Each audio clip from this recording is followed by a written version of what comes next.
Hello everyone, जैसा कि आप सबको पता है कि आज है संडे और संडे को हमारी वीकली रिवीजन की क्लास होती है। तो आज मैं अपनी वीकली रिवीजन की क्लास लेकर आई हूँ जिसमें क्वेश्चंस होंगे 13 टू 19 मार्च के बीच के, यानी 13 से 19 मार्च के बीच में जो कुछ भी मैंने पढ़ाया है उसका वीकली रिवीजन किया जा रहा है। इसमें मैं डिटेल में नहीं पढ़ाऊंगी, फटाफट फटाफट हम रिवीजन के पॉइंट ऑफ व्यू से पढ़ेंगे।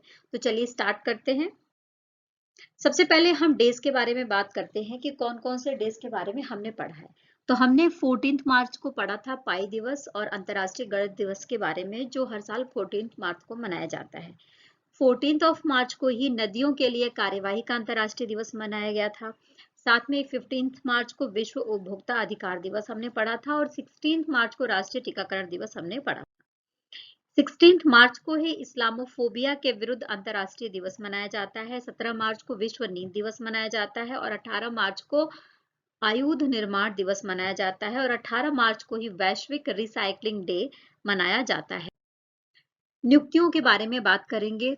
देखिए, नियुक्तियों के बारे में बात करते हुए मैं आपको बता दूं कि नियुक्तियां जो हैं, अपॉइंटमेंट्स जो हैं, बहुत ज़्यादा इंपॉर्टेंट होते हैं और एग्जाम में ज़रूर से पूछे जाते हैं अपॉइंटमेंट में से। ठीक है, तो हम इसको ध्यान से पढ़ेंगे। तो सबसे पहले हम बात कर रहे हैं यहाँ पर भारतीय जीवन बीमा कंपनी के अंतरिम अध्यक्ष के रूप में चुना गया था किसे? सिद्धार्थ मोहंती को। ठीक है ना, केंद्र सरकार ने चुना है सिद्धार्थ मोहंती को भारतीय जीवन बीमा कंपनी के अंतरिम अध्यक्ष के रूप में। इसके बाद हम बात कर रहे हैं टेक महिंद्रा का प्रबंध निदेशक यानी एमडी और सीईओ के रूप में किसे नियुक्त किया गया है? तो नियुक्त किया गया है मोहित जोशी को, जो पहले इन्फोसिस के वर्तमान अध्यक्ष हैं। ओके, इनको चुना गया है 5 साल के लिए टेक महिंद्रा का एमडी और साथ में ही सीईओ के रूप में।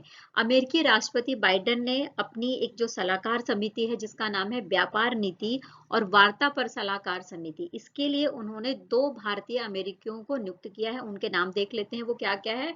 तो पहली जो है वो कौन है?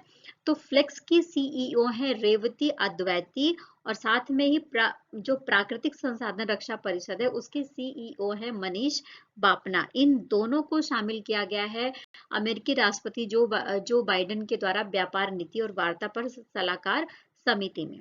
इसके बाद चाइना के नए प्रधानमंत्री नियुक्त किए गए हैं। कौन? ली कियांग। 13 मार्च को जलवायु उद्यमी जिनका नाम है श्रेया घोटावत, उनको कोशिजी जो चेंजेस क्लाइमेट के लिए भारत का राजदूत नियुक्त किया गया है। यानी भारत की तरफ से कोशी जो चेंजेस क्लाइमेट है उसके लिए राजदूत किसे नियुक्त किया गया है? तो श्रेया घोटावत जी को नियुक्त किया गया है। साथ में ही 14 ऑफ मार्च को भारतीय जीवन बीमा जो निगम है उसके लिए तबलेश पांडे और एम जगन्नाथ को एमडी नियुक्त किया गया है। ठीक है, यानी जो हमारी जो एलआईसी है उसके देखिए एलआईसी के 4 एमडी हैं। ठीक है ना, जिसमें से 2 के नाम यहाँ पर दिए हुए हैं। तो वो कौन कौन से हैं? तो तबलेश पांडे और एम जगन्नाथ, इनको नियुक्त किया गया है अभी रिसेंटली। ठीक है, साथ में ही आपको बता दें कि जो सोलापुर स्टेशन और छत्रपति शिवाजी महाराज टर्मिनस के बीच में जो नई वंदे भारत एक्सप्रेस ट्रेन शुरू करी गई है, तो उसके लिए पहली महिला लोको पायलट के रूप में किसे चुना गया है? तो वो चुना गया है सुरेखा यादव को। किसे चुना गया है? सुरेखा यादव को। हमने इनके बारे में पढ़ा था। ठीक है, फिर भारतीय रिजर्व बैंक ने 24 मार्च 2023 से 2 साल की अवधि के लिए निजी ऋणदाता बैंक जिसका नाम है इंडस इंड बैंक, यानी इंडस इंड बैंक के एमडी के रूप में और मुख्य कार्यकारी यानी सीईओ के रूप में किसे नियुक्त किया गया है? भारतीय रिजर्व बैंक के द्वारा सुमंत कठपालिया को नियुक्त किया गया है। देखिए, अब यहाँ पर सिलिकॉन वैली बैंक के बारे में हमने पढ़ा था क्योंकि ये अभी दिवालिया घोषित कर दी गई थी। तो इसके लिए फिडिक की तरफ से जो सीईओ हैं उनको नियुक्त किया गया है। उनका नाम क्या है यहाँ पर? तो उनका नाम है टिम पोलोस। टिम मायोपोलोस को सिलिकॉन वैली बैंक का सीईओ नियुक्त किया गया है फिडिक की तरफ से। और साथ में आपको ये भी बता दें कि एनएमडीसी के निदेशक अमिताभ मुखर्जी ने चेयरमैन एवं प्रबंध निदेशक का अतिरिक्त जो प्रभार है वो संभाला है। ठीक है, साथ में ही फीफा के अध्यक्ष के रूप में 2027 तक के लिए किसे नियुक्त किया गया है, फिर से चुन लिया गया है, तो गियानी इन्फेंटिनो को चुन लिया गया है, जो अभी भी फीफा के अध्यक्ष हैं, और इनको दोबारा गियानी इन्फेंटिनो को अध्यक्ष चुना गया है फीफा के लिए। इसके बाद हम बात कर रहे हैं विमल कपूर के बारे में, जिनको सीईओ नियुक्त किया गया है हनीवेल के तरफ से, यानी हनीवेल ने विमल कपूर को सीईओ नियुक्त करा है।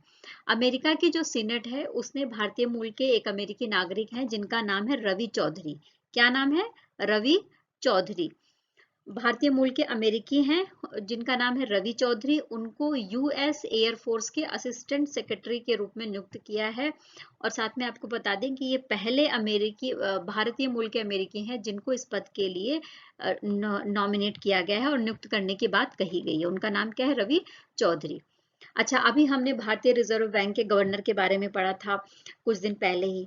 तो भारतीय रिजर्व बैंक के गवर्नर कौन है? तो शक्तिकांत दास जी हैं। इनको जो है international economic research general central banking 2023 के लिए governor of the year award दिया गया है। ये बहुत इंपॉर्टेंट क्वेश्चन है, वेरी इंपॉर्टेंट क्वेश्चन में आता है कि governor of the year award किसे दिया गया है? तो शक्तिकांत दास जी को दिया गया है। किसकी तरफ से दिया जाता है? तो international economic research general centre जो बैंकिंग है उसके द्वारा दिया जाता है। और जो सेंट्रल बैंक के लिए किसको नॉमिनेट किया गया है या किसको जो पुरस्कार दिया गया है? तो वो दिया गया है यूक्रेन का जो राष्ट्रीय बैंक है उसको। अच्छा, टीसीएस की बोर्ड ऑफ डायरेक्टर्स ने वर्तमान मैनेजिंग डायरेक्टर और सीईओ राजेश गोपीनाथन के इस्तीफे को स्वीकार कर लिया है और इनकी जगह पर किसे नियुक्त करा है? तो के कृथिवासन को नियुक्त करा गया है। के कृथिवासन को नियुक्त करा गया है टीसीएस के वर्तमान मैनेजिंग डायरेक्टर और सीईओ के लिए। भारतीय सरकार ने दीपक मोहंती को पेंशन फंड नियामक और विकास प्राधिकरण यानी पीएफआरडीए के लिए नया अध्यक्ष नियुक्त किया है। किसे नियुक्त किया है? बहुत इंपॉर्टेंट क्वेश्चन है। दीपक मोहंती को पेंशन फंड नियामक और विकास प्राधिकरण के नए अध्यक्ष के रूप में नियुक्त किया गया है भारत सरकार के द्वारा, जो सुप्रतिम बंदोपाध्याय की जगह लेंगे। ठीक है। और राष्ट्रपति जो बिडेन के द्वारा एरिक गारसेटी को नई दिल्ली में नए राजदूत के रूप में पुष्टि करी गई है उनकी नियुक्ति के लिए। तो मतलब अमेरिका की तरफ से जो एरिक गारसेटी हैं वो भारत में अमेरिका की तरफ से नए राजदूत नियुक्त किए गए हैं। ऑस्ट्रेलिया के बल्लेबाज जिनका नाम है शॉन मार्श, ठीक है, उन्होंने घरेलू क्रिकेट और वनडे से संन्यास लेने की बात कह दी है। साथ में ही यूपी में खेल को बढ़ावा देने के लिए और खिलाड़ियों को बढ़ावा देने के लिए एक खेल नीति 2023 की मंजूरी दे दी गई है कैबिनेट के द्वारा। और इसकी बहुत अच्छे से डिटेलिंग में हमने अपने वीडियोस में बात करी है कि कौन कौन से प्रावधान किए गए हैं, क्या क्या नियम बनाए गए हैं और किस तरीके से खेल को और खिलाड़ियों को प्रोत्साहित किया जा रहा है इस खेल नीति 2023 के द्वारा यूपी गवर्नमेंट के माध्यम से। ठीक है। और साथ में आपको बता दें कि जो 95 नंबर का ऑस्कर अवार्ड के दौरान भारतीय मूवी जिसका नाम है RRR, इसका एक गीत है नाटू नाटू को सर्वश्रेष्ठ मूल ओरिजिनल गीत के एक श्रेणी में ऑस्कर पुरस्कार मिला है। साथ ही एक डॉक्यूमेंट्री है नेटफ्लिक्स की जिसका नाम है द एलिफेंट विस्पर्स, ठीक है ना, जिसने भी अवार्ड जीता है। किस कैटेगरी में जीता है? तो डॉक्यूमेंट्री ने शॉर्ट मूवी कैटेगरी में बेस्ट डॉक्यूमेंट्री शॉर्ट फिल्म का अवार्ड जीता है। भारत के पृथ्वीराज तोंडिमन है, ठीक है, जो शॉटगन खेलते हैं तो उनको जो है कतर के दोहा में ISSF जो शॉटगन विश्व कप 2023 में है उसमें उन्होंने कांस्य पदक जीता है। किसने? पृथ्वीराज तोंडिमन ने। नेक्स्ट हम बात कर रहे हैं व्यंग उपन्यास जिसका नाम है पागल खाना। तो इस पागल खाने के लिए जो ये पागल खाना व्यंग उपन्यास लिखा गया है डॉक्टर ज्ञान चतुर्वेदी जी के द्वारा 2018 में, इसके लिए उनको 32 नंबर का व्यास सम्मान दिया गया है। यानी इसके पहले 31 व्यास सम्मान दिए जा चुके हैं और 32 नंबर का जो व्यास सम्मान है वो किसे दिया गया है? तो डॉक्टर ज्ञान चतुर्वेदी को दिया गया है। पागल खाना इनकी रचना है, व्यंग उपन्यास है ये। ठीक है। इसके बाद हम बात कर रहे हैं कि जो महिला विश्व मुक्केबाजी चैंपियनशिप 2023 है ये नई दिल्ली में हो रहा है और भारत के नई दिल्ली में ऑर्गेनाइज किया जाएगा इंदिरा गांधी स्पोर्ट्स कॉम्प्लेक्स में। साथ ही आपको बता दें कि भारत मेजबानी भी कर रहा है और भारत ने इसके लिए ब्रांड एम्बेसडर किसको बनाया है, तो मैरी कॉम को और आमिर खान को इसके लिए ब्रांड एम्बेसडर बनाया गया है। और ये जो मुक्केबाजी चैंपियनशिप है 2023 के लिए, ये 15 से 26 मार्च के बीच में चल रही है। अंतर्राष्ट्रीय क्रिकेट परिषद ने फरवरी माह के लिए एशले गार्डनर को, जो ऑस्ट्रेलिया से रिलेट करती हैं, उनको आईसीसी महिला प्लेयर ऑफ द मंथ और इंग्लैंड के हैरी ब्रुक को आईसीसी पुरुष प्लेयर ऑफ द मंथ का खिताब दिया है। भारतीय नौसेना ने देश के पहले चीफ ऑफ डिफेंस स्टाफ रहे यानी सीडीएस रहे हैं दिवंगत जनरल बिपिन रावत, उनकी याद में 2 पुरस्कार देने का ऐलान करा है, जिसके बारे में हमने पढ़ा था अभी। राष्ट्रपति द्रौपदी मुर्मू ने केरल के कोच्चि में आईएनएस द्रोणाचार्य को प्रेसिडेंट्स कलर प्रदान करा है। ये एक तरीके से एक ये अवार्ड, एक पुरस्कार होता है, तो प्रदान किसे किया गया है, तो आईएनएस द्रोणाचार्य को प्रदान किया गया है प्रेसिडेंट्स कलर। और इंडिया एआई प्लेटफॉर्म की स्थापना की घोषणा करी है इलेक्ट्रॉनिक्स और आईटी राज्य मंत्री के द्वारा करी गई है, जिसका उद्देश्य है कि आर्टिफिशियल इंटेलिजेंस के क्षेत्र में स्टार्टअप्स के लिए अनुसंधान का समर्थन किया जाए और उसके लिए उपकरण प्रोवाइड कराया जाए। के बिरला फाउंडेशन की तरफ से सरस्वती सम्मान पुरस्कार 2023 प्रदान किया गया है किसे, शिवा शंकरी को। उनकी रचना, उनकी एक आत्मकथा है जिसका नाम है सूर्यवंशम के लिए, 2019 की ये रचना है। देखिए, जो व्यास सम्मान हमने पढ़ा और सरस्वती सम्मान पढ़ा, ये दोनों सम्मान के बिरला फाउंडेशन के द्वारा साहित्य के क्षेत्र में दिया जाता है। व्यास सम्मान हमने पढ़ लिया और अब हम पढ़ रहे हैं साहित्य सम्मान पुरस्कार 2022 के लिए शिवा शंकरी जी को दिया गया है। 2019 में उन्होंने एक आत्मकथा लिखी थी जिसका नाम है सूर्यवंशम, उसके लिए है। देखिए, यहाँ से कई सारे क्वेश्चन बनते हैं, क्वेश्चन को घुमा फिरा के दिया जाएगा, किस सन के लिए दिया गया है, कौन सा पुरस्कार दिया गया है, नाम क्या है, बुक का नाम क्या है, कब लिखी गई थी, कौन सा फाउंडेशन ये पुरस्कार देता है, ये सारा क्वेश्चन बनता है और ये सारे क्वेश्चन का आंसर आपको 2 से 3 लाइन के अंदर मिल जाता है। इसके बाद जो टाइम मैगजीन है संयुक्त राज्य अमेरिका की, उसने जो है क्या किया है, उसने 2023 के दुनिया के महानतम स्थानों की एक लिस्ट जारी करी है जिसमें 50 स्थान है। तो उन 50 स्थानों में भारत के भी 2 स्थान जो है उसमें अपना दबदबा रखते हैं। वो कौन कौन से स्थान है, हमने अभी सुबह की क्लास में ही पढ़ा था कि उड़ीसा का मयूरभंज है और साथ में ही भारत का लद्दाख है।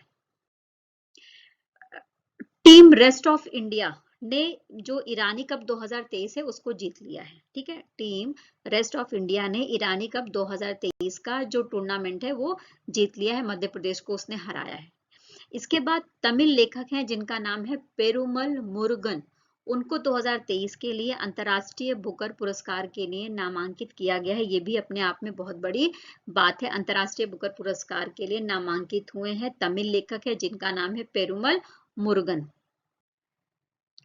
देखिए, फोर्स के लाइव बिलियनियर ट्रैकर जो मार्च में 2023 के लिए एक रिपोर्ट जारी करी गई है, सिटी इंडेक्स बनाया गया है और ये बताया गया है कि भारत दुनिया में महिला बिलियनियर्स की 5वीं सबसे बड़ी संख्या रखता है और ये मतलब भारत 5वें स्थान पर है इस लिस्ट में। और भारत ये जो रैंकिंग है वो साझा कर रहा है ऑस्ट्रेलिया और हांगकांग के साथ में ही। अच्छा, आपको ये भी मैं बता दूं कि अभी हमने पढ़ा था कि सिलिकॉन वैली बैंक को दिवालिया घोषित कर दिया गया है, अमेरिका का एक बैंक है।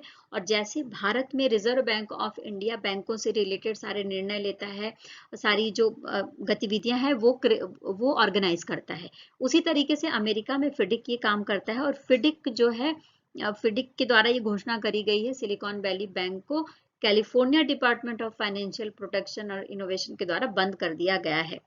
साथ ही आपको ये भी बता दें कि भारतीय रिजर्व बैंक ने भारतीय अक्षय ऊर्जा विकास एजेंसी जिसका नाम है इरेडा, उसको इंफ्रास्ट्रक्चर फाइनेंस कंपनी का दर्जा दे दिया गया है। ये भी अपने आप में बहुत बड़ी बात है, क्वेश्चन आ सकता है इंफ्रास्ट्रक्चर फाइनेंस कंपनी का दर्जा हाल ही में भारतीय रिजर्व बैंक ने किसको दिया है।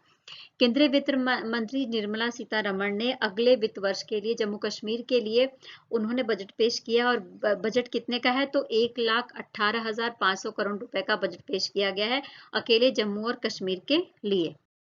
नेक्स्ट हम बात कर रहे हैं कि हमारे जो गृह मंत्री हैं अमित शाह जी, उनकी अध्यक्षता में ये बात कही गई कि जो 5 राज्य हैं उनको प्राकृतिक आपदाओं की वजह से उनको एनडीआरएफ की तरह से अतिरिक्त पैसा दिया जाएगा। अतिरिक्त जो है एनडीआरएफ यानी राष्ट्रीय आपदा मोचन निधि के द्वारा पैसे दिए जाएंगे।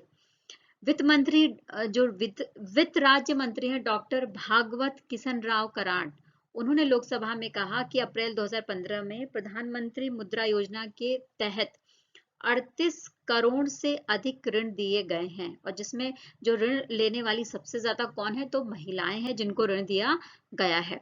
एमएसएमईज को 3,61,000 करोड़ रुपए का कर्ज इमरजेंसी क्रेडिट लाइन गारंटी योजना के तहत दिया गया है, ये बात भी कही गई है।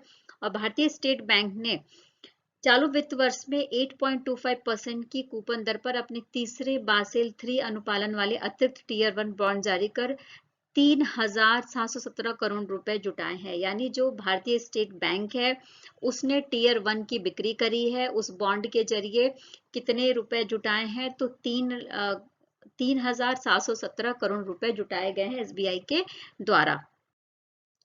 भारतीय प्रीमियर लीग यानी आईपीएल की एक टीम है जिसका नाम है रॉयल चैलेंजर्स बैंगलोर, वो क्या कर रही है, तो उसने आईपीएल 2023 का उसका जो सीजन है उसके लिए, उस सीजन के लिए इक्विटॉस स्मॉल फाइनेंस बैंक को अपनी बैंक साझेदार बनाया है। क्या नाम है? इक्विटॉस स्मॉल फाइनेंस बैंक। इसके लिए जो आईपीएल की टीम है रॉयल चैलेंजर्स बैंगलोर, उसको साझेदार बनाया है।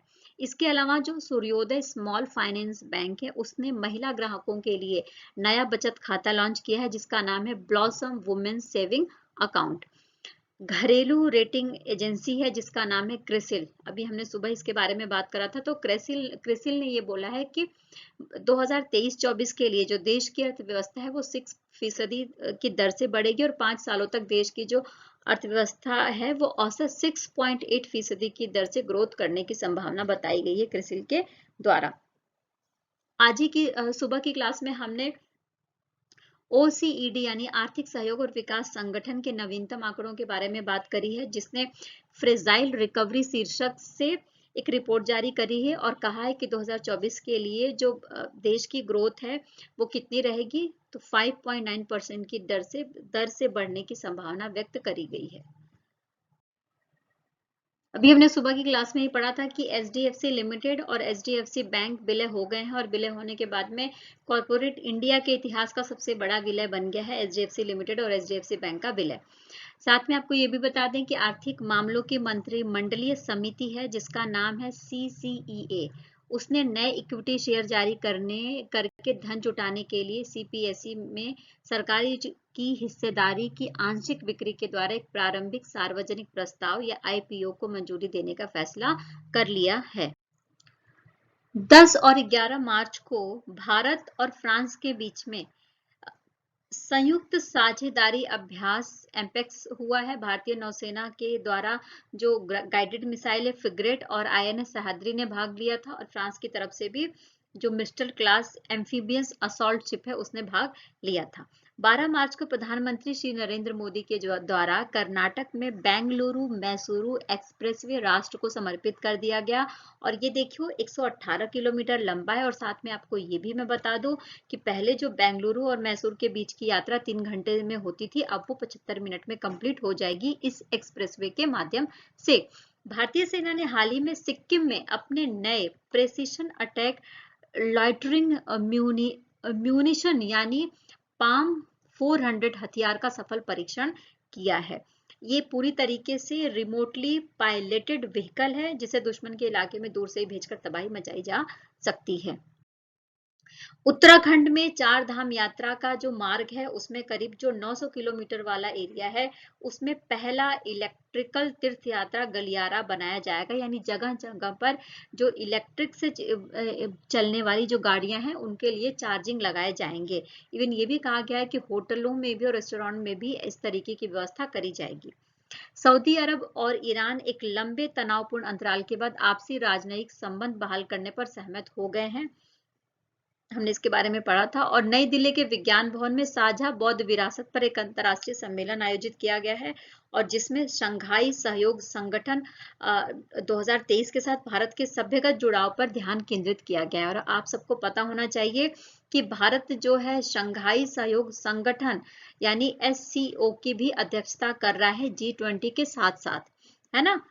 13 से 14 मार्च 2023 के बीच में क्या हुआ है, लॉ पेरोस का तीसरा संस्करण हिंद महासागर क्षेत्र में आयोजित किया गया है, जिसमें ऑस्ट्रेलिया, फ्रांस, जापान और साथ में ही यूनाइटेड स्टेट के भी जो हेलीकॉप्टर्स हैं उन्होंने भाग लिया है। अब हम नेक्स्ट बात कर रहे हैं इसरो के बारे में, ठीक है ना। इसरो ने एक उपग्रह है जिसका नाम है मेगा ट्रॉपिक्स 1। इसको क्या किया, इसको नियंत्रित तरीके से सफलतापूर्वक कहां पर गिराया है, तो प्रशांत महासागर में गिरा दिया है, और ये प्रयासरत था 2022 से ही, ठीक है। सऊदी अंतरिक्ष आयोग के CEO हैं डॉक्टर मोहम्मद सऊद अल तमीमी। इनके नेतृत्व में एक उच्च स्तरीय प्रतिनिधि मंडल 6 से 10 मार्च के बीच में भारत की यात्रा पर था, और उसने जो है काफी ज्यादा इसरो और भारतीय जो अंतरिक्ष कंपनियां हैं उनके साथ में काफी ज्यादा चर्चा करी थी। अब रक्षा मंत्रालय ने 934 करोड़ रुपए की लागत से एक MOU पर हस्ताक्षर करा है हिंदुस्तान शिपयार्ड लिमिटेड के साथ में विशाखापट्टनम में सिंधुकृति पनडुब्बी के मरम्मत के लिए। और 12 मार्च को दुनिया का सबसे ज्यादा सक्रिय ज्वालामुखी जो इंडोनेशिया में है, जिसका नाम है माउंट मेरापी, वो फट गया, और इसके बारे में हमने बहुत अच्छे से पढ़ा था। जो माउंट मेरापी है ये जो रिंग ऑफ फायर है उस वाले एरिया में स्थित है। 13 मार्च 2023 को गुवाहाटी असम में पहली सुप्रीम ऑडिट इंस्टीट्यूशन यानी SAI-20 वरिष्ठ अधिकारियों की बैठक शुरू हुई है, जो 15 मार्च को समाप्त हो गई थी। स्वतंत्रता के लिए भारत का संघर्ष गांधीवादी युग, स्वतंत्रता के लिए भारत का संघर्ष गांधीवादी युग नामक एक पुस्तक लिखी गई है, और इसका विमोचन किया गया है सुप्रीम कोर्ट के न्यायाधीश न्यायमूर्ति V राम सुब्रमण्यन के द्वारा। भारतीय वाणिज्यिक वाहन निर्माता अशोक लेलैंड है, और इसने तमिलनाडु, इसका जो तमिलनाडु का होसूर संयंत्र है यहाँ पर इसने 100% महिला कर्मचारियों के साथ all women production line launch करा है। All women production line launch करा है, यानी जितनी भी कर्मचारी हैं सारी महिलाएं हैं। प्रधानमंत्री नरेंद्र मोदी ने कर्नाटक राज्य के हुबली में श्री सिद्धरुद्रा जो रेलवे स्टेशन है उसमें 1.5 किलोमीटर का दुनिया का सबसे लंबा रेलवे प्लेटफॉर्म देश को समर्पित किया है। यानी दुनिया का सबसे ज्यादा लंबा रेलवे प्लेटफॉर्म कहां पर स्थित है अब, तो कर्नाटक राज्य के हुबली में श्री सिद्धरुद्रा रेलवे स्टेशन पर है। दिल्ली के कनॉट प्लाजा में 11 मार्च को G20 फूल महोत्सव शुरू किया गया था। इसके बाद हम बात कर रहे हैं बेंगलुरु के बारे में, जहां पर मेथनॉल से चलने वाली पहली बसों का अनावरण किया गया। मेथनॉल से चल रही है, बहुत इंपॉर्टेंट क्वेश्चन है ये, और इसका अनावरण किसके द्वारा किया गया है, तो नितिन गडकरी के द्वारा करा गया है। उत्तराखंड की जो राज्य सरकार है उसने राज्य आंदोलनकारियों के लिए 10% क्षैतिज आरक्षण की घोषणा करी थी और उसको मंजूरी दे दी है। साथ ही जो है आपसी सहयोग को मजबूत करने के लिए, अनुसंधान नेटवर्किंग को बढ़ावा देने के लिए भारत और स्वीडन ने एक सहयोग ज्ञापन पर एक MOU पर हस्ताक्षर करा है। मानकों के माध्यम से विज्ञान सीखने के लिए भारतीय मानक ब्यूरो ने छात्रों के लिए एक अनूठी पहल चलाई है। मानकों के माध्यम से विज्ञान सीखना इस पहल का नाम है, यानी लर्निंग साइंस वाया स्टैंडर्ड्स। केंद्रीय संस्कृति मंत्रालय ने ये बोला है कि 60 वर्ष से अधिक उम्र के जो अनुभवी कलाकार हैं उनको वित्तीय सहायता प्रदान की जाएगी ताकि उनको सामाजिक सुरक्षा मिल सके। स्पेस एक्स के जो प्रतिद्वंदी है वन वेब है ना, उसने 40 और इंटरनेट उपग्रहों के साथ कैप कैनारवेल स्पेस फोर्स स्टेशन के फाल्कन 9 रॉकेट लॉन्च किए हैं। यानी जो वन वेब है वो क्या कर रही है, उसने 40 और इंटरनेट उपग्रहों को लॉन्च किया है, और किससे लॉन्च किया है, तो फाल्कन 9 रॉकेट से लॉन्च करा है। साथ ही भारतीय प्रतिस्पर्धा आयोग ने रिलायंस इंडस्ट्रीज लिमिटेड के लिए जर्मन रिटेलर मेट्रो एजी के भारतीय कारोबार के 2,850 करोड़ रुपए के अधिग्रहण को मंजूरी दे दी है। सीधी सी बात है कि रिलायंस इंडस्ट्री लिमिटेड ने जो जर्मन रिटेलर है जिसका नाम है मेट्रो है ना, उसको खरीद लिया है, और कितने में खरीदा है, तो 2,850 करोड़ रुपए में। उत्तराखंड ने अपने रेशम उत्पादकों की सुरक्षा के लिए देश का पहला रेशम कीट बीमा कार्यक्रम शुरू करा है, उत्तराखंड ने, याद रखिएगा। इसके बाद जो स्विस वायु गुणवत्ता प्रौद्योगिकी कंपनी है जिसका नाम है IQ एयर, उसने 2022 के लिए विश्व वायु गुणवत्ता रिपोर्ट जारी करी है और बोला है कि इस 131 देशों की सूची में भारत सबसे ज्यादा प्रदूषित देशों में 8वें नंबर पर है। IDFC म्यूचुअल फंड ने खुद को अब बंधन म्यूचुअल फंड के रूप में रिब्रांड कर लिया है। यानी अब जो IDFC म्यूचुअल फंड को हम देखते थे, अब उसका नाम IDFC म्यूचुअल फंड नहीं रहेगा, अब हो जाएगा बंधन म्यूचुअल फंड।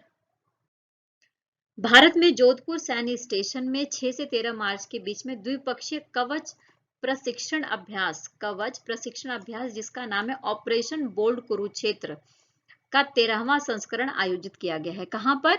तो जोधपुर में। कौन सा संस्करण था? 13वां था। क्या नाम था? Operation bold Kurukshetra. 14 मार्च को अटल इनोवेशन मिशन के तहत जो नीति आयोग चलाता है, तो नीति आयोग ने अटल टिकरिंग लैब्स के पारिस्थितिकी तंत्र को मजबूत करने के लिए व्यापक स्वनिगरानी ढांचा जिसका नाम है ATL सारथी लॉन्च किया है। यानी ATL सारथी के माध्यम से जो भी गतिविधियां हो रही हैं इस मिशन से रिलेटेड, अटल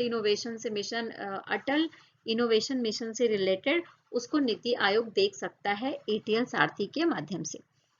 इसके बाद 14 मार्च को defence research and development organisation यानी DRDO के द्वारा बेंगलुरु में लाइट कॉम्पैक्ट एयरक्राफ्ट तेजस पर पावर टेक ऑफ सॉफ्ट का सफल परीक्षण, जो उड़ान है वो परीक्षण किया गया है। किसके द्वारा?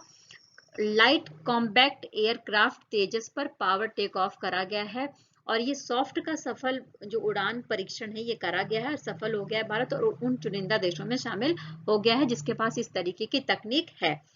भारत की अध्यक्षता में शंघाई सहयोग संगठन का दूसरा पर्यटन जो विशेषज्ञ कार्य समूह है उसकी बैठक कहां पर, दूसरी बैठक कहां पर हुई है? तो वाराणसी में हुई है। साथ ही पंजाब के अमृतसर में केंद्रीय शिक्षा मंत्रालय दूसरी एजुकेशन वर्किंग ग्रुप की बैठक की मेजबानी भी कर रहा है। कौन? पंजाब का अमृतसर। नेक्स्ट बात कर ले रहे हैं हम जो G20 sustainable financial working group है, इसकी दूसरी बैठक कहां पर हुई है? तो 21 से 23 मार्च के बीच में राजस्थान के उदयपुर में आयोजित करी गई है। और सिक्किम के गंगटोक सिक्किम की राजधानी है, वहां पर 15 से 17 मार्च के बीच में तीसरा B20 सम्मेलन हुआ था जिसके माध्यम से सिक्किम का जो जीवंत जैविक खेती है उसको दुनिया के सामने प्रदर्शित किया गया था। भारत और विश्व बैंक के बीच में एक समझौता हुआ है जिससे भारत के जो 4 राज्य हैं, हिमाचल प्रदेश, राजस्थान, उत्तर प्रदेश और आंध्र प्रदेश, इसमें ग्रीन नेशनल हाईवे कॉरिडोर परियोजना का निर्माण किया जाएगा इस समझौते के माध्यम से। और फंडिंग कौन कर रहा है? तो विश्व बैंक कर रहा है। 15 मार्च को रक्षा मंत्रालय में रक्षा राज्य मंत्री अजय जो भट्ट हैं, उन्होंने संसद में तीनों सेनाओं के प्रमुखों को उनके अधीन काम करने वाले तीनों बलों के सभी कर्मियों पर अनुशासनात्मक अधिकार दिए जाने वाले संबंधी एक विधेयक को पेश किया है और इसको मंजूरी भी दे दी गई है संसद के द्वारा। जो केंद्रीय कृषि और किसान कल्याण मंत्री हैं जिनका नाम है नरेंद्र सिंह तोमर, इन्होंने 15 मार्च को बेंगलुरु में भारतीय कृषि अनुसंधान परिषद के सहयोग से बेंगलुरु कृषि विश्वविद्यालय के द्वारा आयोजित 5 दिवसीय सांस्कृतिक कार्यक्रम जिसका नाम था एग्री यूनिफेस्ट, इसका उद्घाटन किया है। 5 दिन तक चलेगा सांस्कृतिक कार्यक्रम है, इसका नाम क्या है? एग्री यूनिफेस्ट। संयुक्त राज्य अमेरिका ने हाल ही में द्विदलीय प्रस्ताव में मैकमोहन रेखा को अरुणाचल प्रदेश और चीन के बीच की अंतर्राष्ट्रीय सीमा के रूप में मान्यता दी है। इसके बारे में हमने बहुत अच्छे से और डिटेलिंग में पढ़ा था और भारत का अभिन्न अंग है ये भी बोला है संयुक्त राज्य अमेरिका के द्वारा कि जो अरुणाचल प्रदेश है वो भारत का एक अभिन्न अंग है और जो चीन की जो हरकतें हैं उसके ऊपर भी चिंता जताई गई है संयुक्त राज्य अमेरिका के द्वारा। नानकशाही संवत 555 जो 14 मार्च को शुरू हो गया है, उसके लिए प्रधानमंत्री नरेंद्र सिंह मोदी ने दुनिया भर के सिख समुदाय को बधाई दी थी। हमने इसके बारे में बड़ी डिटेलिंग में पढ़ी थी कि जो नानकशाही संवत है वो क्या है। स्पेशली ये सिख समुदाय से संबंधित कैलेंडर है जिसमें सिख समुदाय से संबंधित जितने भी त्योहार होते हैं, जो उनके गुरु हैं, उनका जन्मदिन है, उसके बारे में डिटेल में इसमें दिया हुआ है। लाइसेंसिंग समझौता करा है माइक्रोसॉफ्ट ने किससे? क्लाउड गेमिंग प्रदाता बूस्टरॉइड के साथ में। 18 देशों के बैंकों को भारतीय रिजर्व बैंक ने रुपए में भुगतान को निपटाने के उद्देश्य से स्पेशल वोस्ट्रो रुपए खाते खोलने की अनुमति दे दी है। यानी अगर व्यापार करना है तो भारतीय रुपए में व्यापार कर सकता है कोई विदेशी देश, लेकिन उसके लिए उसको सबसे पहले खाता खोलना होगा जिसका नाम है वोस्ट्रो रुपए खाता, और इसके लिए भारतीय रिजर्व बैंक ने 18 देशों को मंजूरी दे दी है। GPT-4 ओपन एआई के बड़े भाषा मॉडल की सबसे हालिया रिलीज जो चैट जीपीटी और नई बिंग जैसे लोकप्रिय ऐप को शक्ति देती है की घोषणा की गई है। इसके बारे में हमने बहुत डिटेल में पढ़ा था कि जो ये चैट जीपीटी है ये क्या करता है और किस तरीके से काम करता है, और इसमें क्या क्या और भी ज्यादा संभावनाएं दिख रही हैं। न्यूजीलैंड के उत्तर में स्थित केरमार्डेक द्वीप समूह है जहां पर भूकंप आया है और रिएक्टर पैमाने पर इसकी तीव्रता कितनी थी, तो 7.1 इसकी जो तीव्रता है वो मापी गई है। और न्यूजीलैंड की अगर स्थिति आप देखेंगे तो न्यूजीलैंड में हर साल हजारों भूकंप आते हैं। क्योंकि ये कहाँ पर स्थित है, तो हमने पढ़ा था कि ये जो प्रशांत महासागरीय जो प्लेट है की जो सीमा है उस पर स्थित है। भारतीय नौसेना का P-8 विमान, देखो संयुक्त राज्य अमेरिका में एक्सरसाइज सी ड्रैगन 23 हो रहा है, तो इसके लिए भारतीय नौसेना की तरफ से P-8 विमान अमेरिका के ग्वाम में पहुंच गया है। ठीक है, और साथ साथ में संयुक्त राज्य अमेरिका, भारत, जापान, कनाडा और कोरिया गणराज्य की नौसेनाएं इसमें भाग ले रही हैं। देखिए अब हम बात कर रहे हैं भारत और लग्जमबर्ग के बारे में, जिनके बीच में 75 साल की मित्रता है, और इसको मनाने के लिए, जश्न के रूप में चिन्हित करने के लिए इस मित्रता को इन्होंने संयुक्त रूप से संयुक्त स्मारक डाक टिकट लॉन्च करा है। अच्छा, आरबीआई और यूएई का सेंट्रल बैंक है, यानी संयुक्त अरब अमीरात का जो सेंट्रल बैंक है, उन्होंने एक साथ काम करने के लिए एमओयू पर हस्ताक्षर करा है। प्रधानमंत्री आवास योजना ग्रामीण के तहत 11 मार्च 2023 तक 2 करोड़ 18 लाख पक्के घर बनाए गए हैं, ऐसी बात कही गई थी संसद में। दिल्ली में एशिया का सबसे बड़ा अंतर्राष्ट्रीय खाद्य और आतिथ्य मेला, जिसका नाम है आहार 2023, शुरू किया गया है। बहुत इंपॉर्टेंट क्वेश्चन है ये। आर्कटिक में स्थित नॉर्वे के स्पिट्सबर्गन द्वीप पर विशाल समुद्री सरीसृप जिसका नाम है इथिक्योसोर्स, इसके सबसे प्राचीन ज्ञात जीवाश्मों की खोज करी गई है। केंद्रीय रेल मंत्री जिनका नाम है अश्विनी वैष्णव ने लोकसभा में उत्तर देते हुए कहा कि भारतीय रेलवे है वो 2030 तक शुद्ध शून्य कार्बन उत्सर्जक बनने का लक्ष्य रखा है, और इसके लिए 2 चरणों में ये काम कर रही है। केंद्रीय औद्योगिक सुरक्षा बल CISF में पूर्व अग्निवीरों के लिए 10% आरक्षण की घोषणा केंद्रीय गृह मंत्रालय की तरफ से करी गई है। और गगनयान का पहला अबोर्ट मिशन मई में शुरू हो जाएगा, ये बात कही गई है सरकार के द्वारा। 9 मार्च को कतर के दोहा में संयुक्त राष्ट्र के सबसे कम विकसित देशों यानी LDC शिखर सम्मेलन में भूटान को LDC की सूची से निकाल दिया गया है, बाहर कर दिया गया है, और सूची में स्नातक होने वाला 7वां देश बन गया है भूटान। 17 मार्च को नई दिल्ली में इस्पात मंत्रालय के विशेष इस्पात के लिए उत्पादन से जुड़ी जो योजनाएं हैं उसके तहत कंपनियों के साथ में जो समझौते किए गए हैं, लगभग 27 टॉपिक्स पर ये समझौते करे गए हैं इस्पात मंत्रालय और विभिन्न कंपनियों के द्वारा।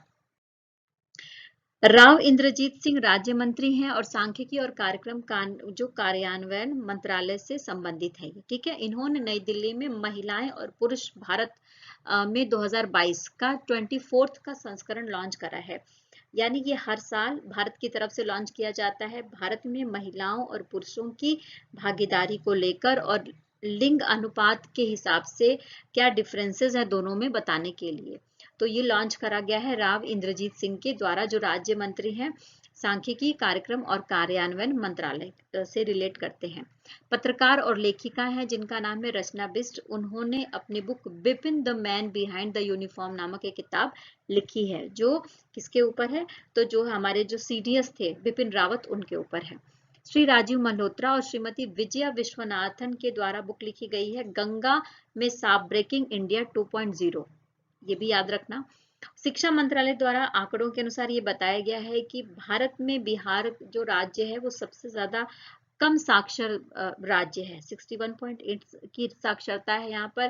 फिर उसके बाद अरुणाचल प्रदेश आता है जहाँ पर 65.3% साक्षरता है। राजस्थान आता है जहाँ पर 66.1% साक्षरता हमें देखने को मिलेगी। और सबसे अधिक साक्षरता केरल में है 94%, और उसके बाद लक्षद्वीप आता है 91.85% के साथ में, और फिर आता है मिजोरम 91.33% के साथ में। इसकी बृहद रूप में जो डिटेलिंग है वो मैंने अपने डेली करंट अफेयर की क्लास में अच्छे से करी है।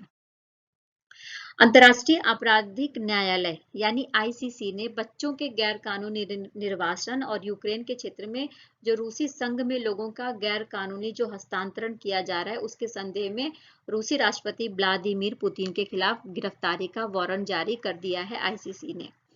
Research education and training outreach योजना एक कार्यक्रम है जो भारत सरकार के द्वारा देश में अनुसंधान, शिक्षा और प्रशिक्षण को बढ़ावा देने के लिए शुरू किया गया है। भारतीय केंद्र सरकार ने माइक्रो, छोटे और मध्यम उद्योगों के विशेष विनिर्माण प्रथाओं को अपनाने के लिए उत्साहित करने के लिए एक कार्यक्रम चलाया है जिसका नाम है एमएसएमई प्रतिस्पर्धा या लीन कार्यक्रम।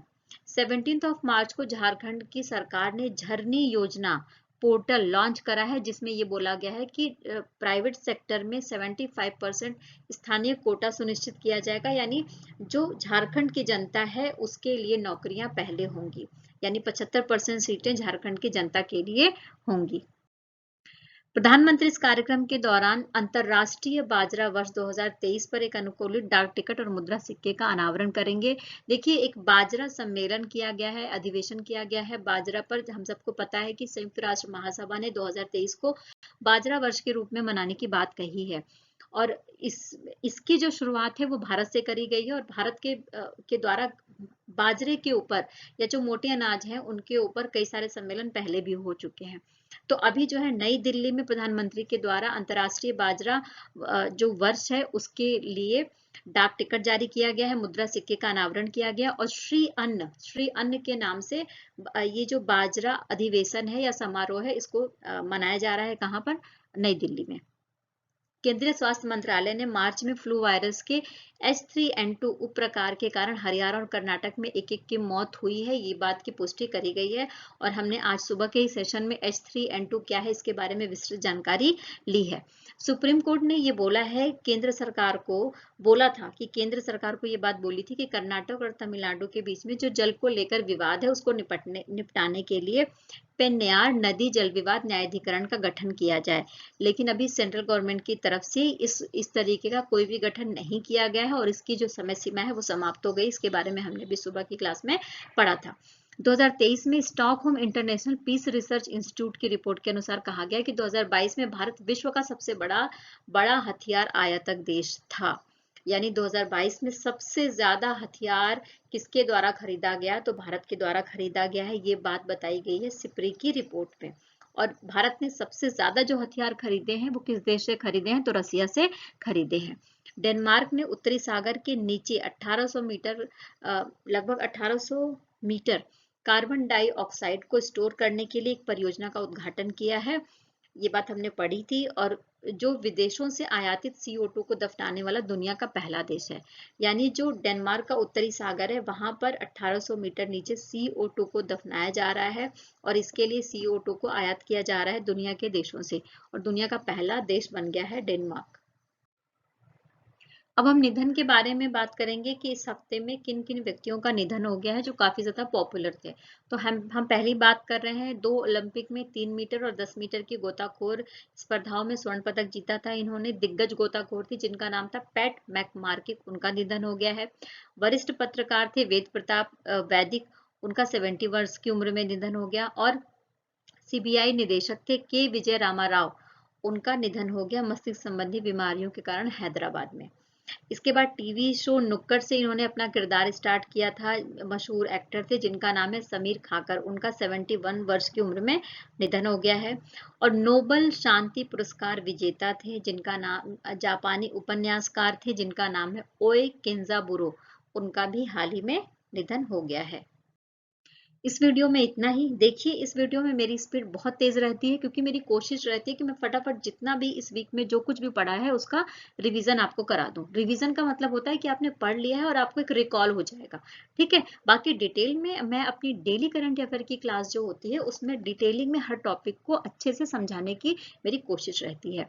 तो आई होप कि आपने अच्छे से रिवीजन किया होगा। तो प्लीज इस चैनल को लाइक करिए, शेयर करिए और सब्सक्राइब करिए। और अगर आपको चैनल में पढ़ाया हुआ जो कंटेंट है, मटेरियल है, हेल्पफुल लगता है और आपको लगता है कि एग्जाम के पॉइंट ऑफ व्यू से अच्छा है, नॉलेजेबल है, तो आपको शेयर करना चाहिए अपने दोस्तों में और अपने जो आपके रिश्तेदार हैं जो तैयारी कर रहे हैं उन तक जरूर इस चैनल को पहुंचाइए। Thank you so much. Take care and bye bye.